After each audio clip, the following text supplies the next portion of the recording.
Alright guys, you saw the title and thumbnail video. In this video I'm going to be reviewing a 500 elo game that was just an absolute catastrophe of a game. Like, there are some 100 elo games out there that are better than this game, but okay, let's just begin. Before I begin guys, if you enjoyed, so please drop a like and sub, as I would really help the channel a ton. If you really just say, drop super thanks. Without further ado, let's just begin. By the way guys, I recently made a poll about maybe 3 hours ago, at the time of this video being made, and I'm asking you guys if you're interested in me playing 4-player chess.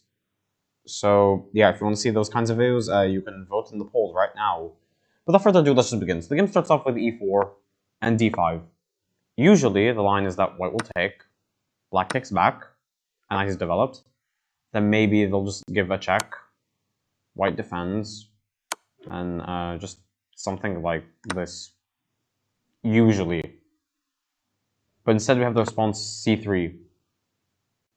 And I mean, like, black can just push and then just play e5, and now they just have far more control over the center. And like, if you try to play something like c3, wait, let me just show you.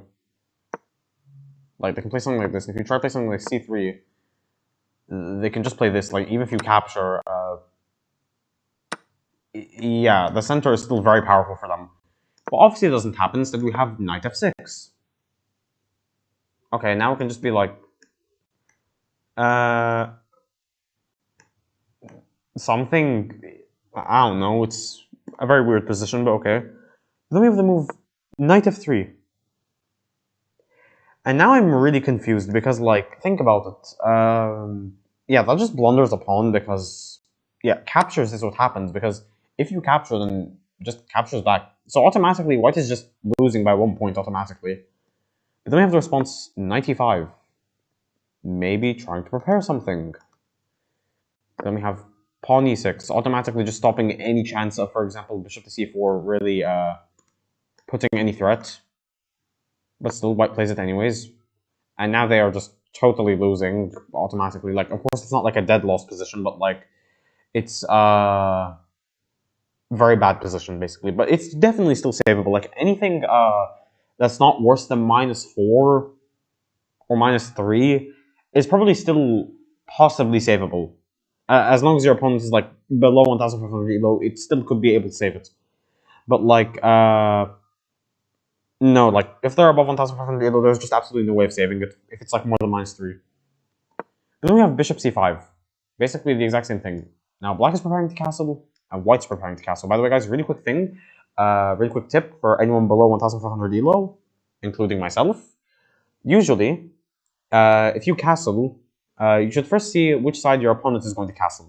Because, for example, if black castles this direction, white should castle this direction, because beginners do not know how to deal with pawn storms. What I mean is, like, just pushing all the pawns all the way to their pawns, like, it will just totally destroy their structure of pawns, and yeah, usually it will lead to, like, a possibility of checkmate. Usually. But anyways, let's just continue with the game. So then we have the response d3. And now the game is really losing. But then we have the move h5. Well, apparently what low elo players do is that if they don't know what to do in a position, they'll just push a pawn for no reason. Like, this doesn't even attack anything. That's just a waste of a move. And like, white is 90% chance going to castle to the right. So what was the point of this? Like, you're not attacking anything. Oh wait, no, that was a5. No, that's h5. Oh yeah. Okay, never mind. Yeah, like, okay, there definitely could be some form of an attack, but still, I don't really expect much. Then we have bishop f4, which is an okay move because, you know, just develops the bishop. There isn't really any problem with that move. Then we have knight g4, and this just blunders another pawn because, yeah, just blunders a pawn. And, yeah, white plays the wrong move. I mean, like, listen, if you're going to capture here with the knight or the pawn, this is a terrible idea because, like, this threat is massive. So, yeah, just ignoring it, that's a very bad idea. 100% they should have just played knight captures on g4. But instead we have pawn captures and, yeah, knight captures. But now, believe it or not, the game is actually winning. For white. By a lot. And guess what? White actually finds the winning move.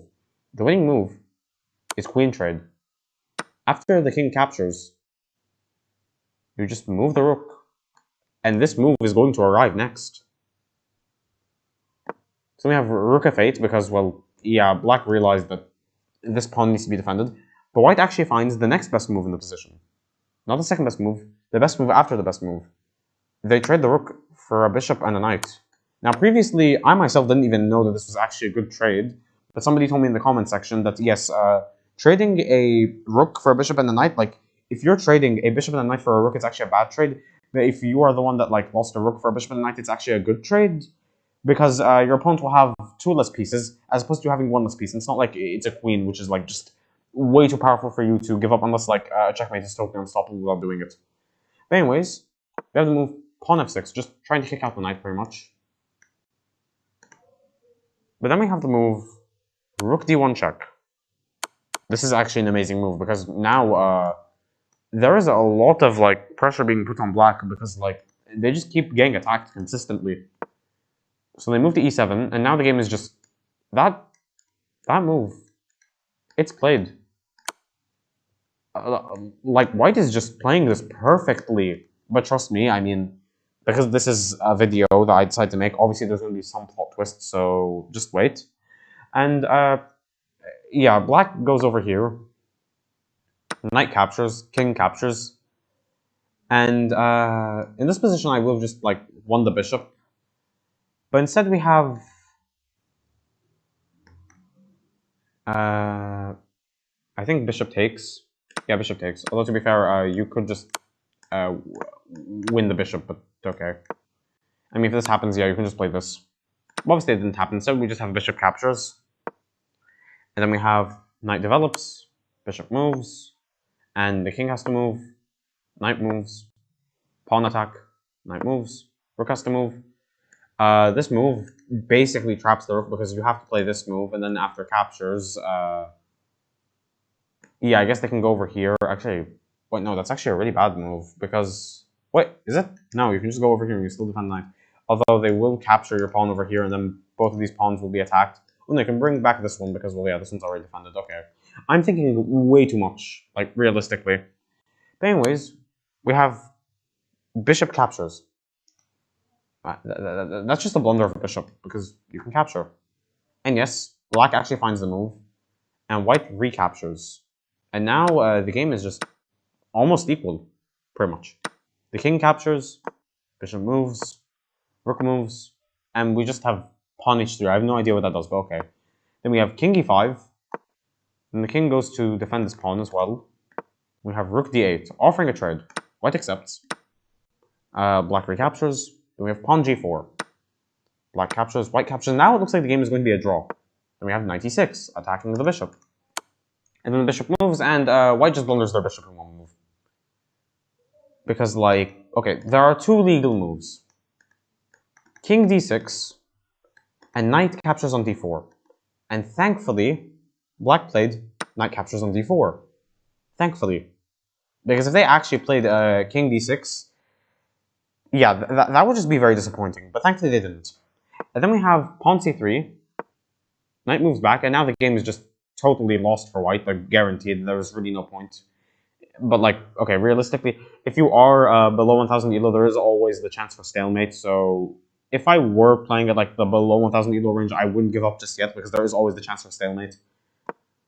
Then we have just pawn pushes because, well, there's nothing else white can really do.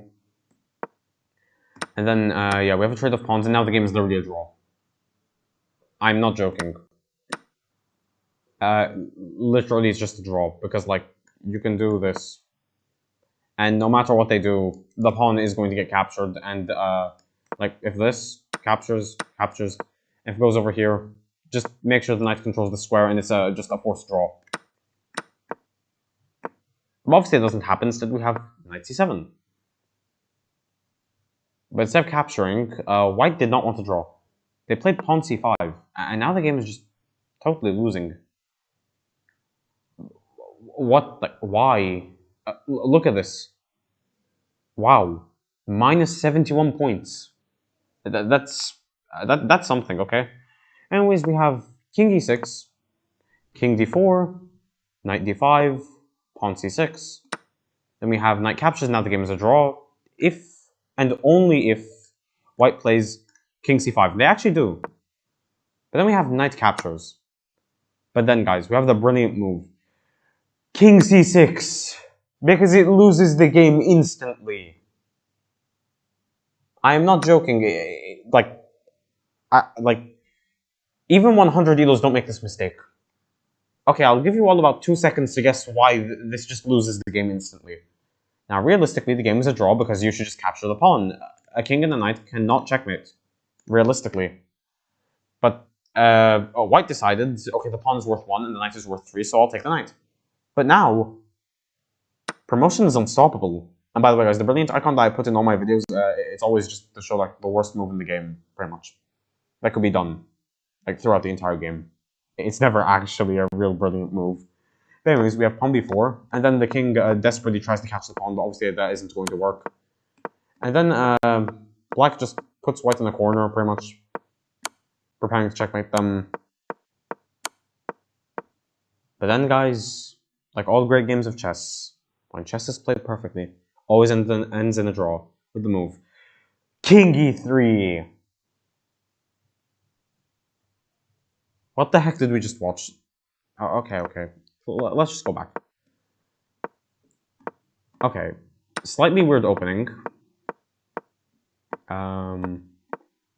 Automatically blunders. And white playing like a genius in the beginning. But then they just blundered their knight also. But, okay, well, no, they didn't blunder. They actually gave a check, sorry. And then they just attacked the king and the rook at the same time. And then white missed going to d8, winning the bishop with check. But that's fine. And then we have bishop captures, knight moves, and we have bishop moves. And then, yeah, just the rook getting attacked again. And then for some reason, white blundered their bishop. And then white recaptured, causing the game to be nearly a draw. And then we had the trades. The game looked like it was going to just end in a draw pretty much. But then white accidentally just blundered their bishop, and they spent 6 seconds on the move, which is very weird, but okay. And then white tried to stop black. But eventually black turned the game to a draw. And then white decided they didn't want to draw. So they pushed the c-pawn. And yeah, it led to the game not being a draw anymore, but I mean, these are 500s. Obviously, there's no way black is going to find a way to win this position. And then we have, yeah, just these few moves. And after black captured, the king went over here. After black captured over here, all white had to do was capture the b-pawn. And it would have been just a draw by insufficient material. Even 100 elos understand that you should not capture the knight in this position. Because if you do, automatically the pawn promotes. But instead, we had this brilliancy. And then, yeah, the pawn promoted. And then, like all great chess games, the game ended in a draw by stalemate. Amazing. And yeah, guys, this is the whole video. If you enjoyed it, please drop a like and sub. I would really help the channel a ton. If you're really interested, drop super thanks. Comment down below any game you may want me to review next. And yeah, you can still vote in my poll right now if you want me to play 4-player chess and make videos on it. And maybe, who knows, maybe one day, if there's enough support for it, I might actually play 4-player chess with viewers. Maybe. Who knows. But yeah, guys, this is the whole video. See you in the next video. Goodbye. Bye, guys.